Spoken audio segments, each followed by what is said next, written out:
Aujourd'hui, on va parler de l'horoscope 2026 pour les scorpions. Donc si tu as le soleil, l'ascendant ou la lune dans le signe du scorpion ou même d'autres placements comme Mars, Vénus ou Mercure, n'hésite pas à écouter cette vidéo. Alors pour les scorpions, il va se passer quand même quelques trucs durant cette année, mais on n'est pas sur le signe où il se passe le plus de dingueries. Déjà, tu vas pas du tout être influencé par l'entrée de Saturne et de Neptune en Bélier. C'est quelque chose qui va pas forcément trop concerner ton signe, donc tu vas pas ressentir les énergies très fortement.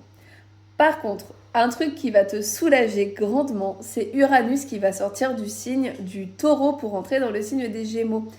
Uranus était dans le signe du Taureau depuis quelques années et il était donc dans ton signe opposé et il a pu te challenger grandement et changer beaucoup de choses dans ta vie.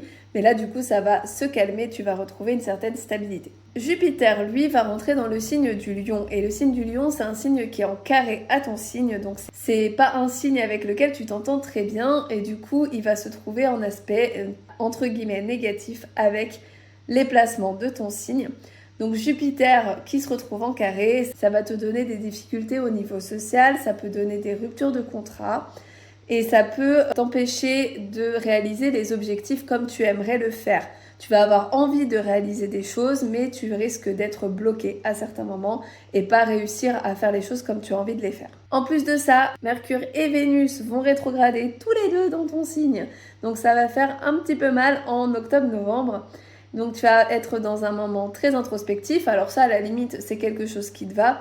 Et là, il va falloir prendre toute ta force de résilience puisque Vénus rétrograde va te pousser à faire le tri dans tes relations, à laisser les relations qui ne te vont plus derrière toi et à vraiment commencer quelque chose de nouveau, de renaître un petit peu, de transformer ta manière d'entrer en relation et d'être en relation avec les autres.